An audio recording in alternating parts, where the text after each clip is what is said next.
Another day, another bulletproof. So ngayon, nandito tayo sa Hypertech Armored Cars and papakita natin ang 2025 Nissan Terra Bulletproof. Activate. So itong Nissan Terra na ito ay isang level 6 bulletproof na vehicle. Ano ibig sabihin ng level 6?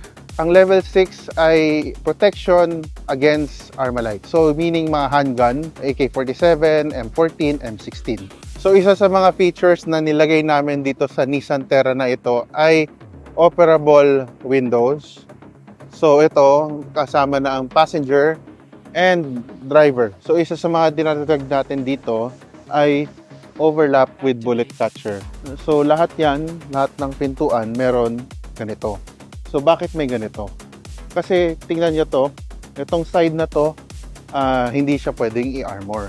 So pag tinira ka dito, ito yung magpro-protect laban sa mga bala. So dahil mabigat na ang mga pintuan, kasi nilalagyan natin ng ballistic steel bawat pintuan, kailangan natin i-upgrade yung mga hinges para hindi ito mag-misalign. Ang pride talaga natin dito sa ating gawa is magmumukha siyang OEM. So kung makikita niyo yung interior niya, parang hindi siya naka-bulletproof. Itong kotse na to ay isang level 6. So, protected ka sa harap, likod, sides, tapos sa taas at saka sa baba. Meron kasi itong bomb blast protection, gas tank protection, and meron din tong tailpipe protection. So, papakita natin dito ang design namin sa barn door. So, kung makikita nyo, maganda ang pagkagawa ng upholstery, magalinaw ang salamin, OEM finish kahit sa loob. Ito rin guys ang importante kapag nag-armor kayo ng sasakyan. Kailangan natin i-upgrade yung brakes pati suspension. So itong Nissan Terra, bakit ito special? Kasi in-upgrade natin to ng big brake kit na tingnan nyo, kasama pang logo.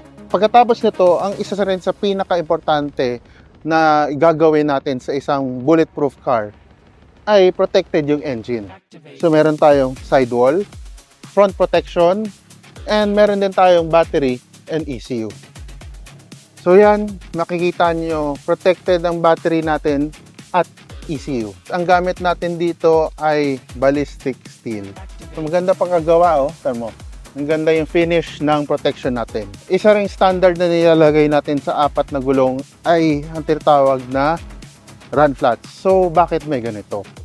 Kasi pag binaril ka sa gulong, ito ang makapag-save sa'yo to travel around 40 to 60 kilometers. So makakarating ka pa sa safe zone. So sa mga gusto magpa-bulletproof, feel free to contact or consult with me. This is Carly Lesorio and thank you guys for watching and have a great day everyone.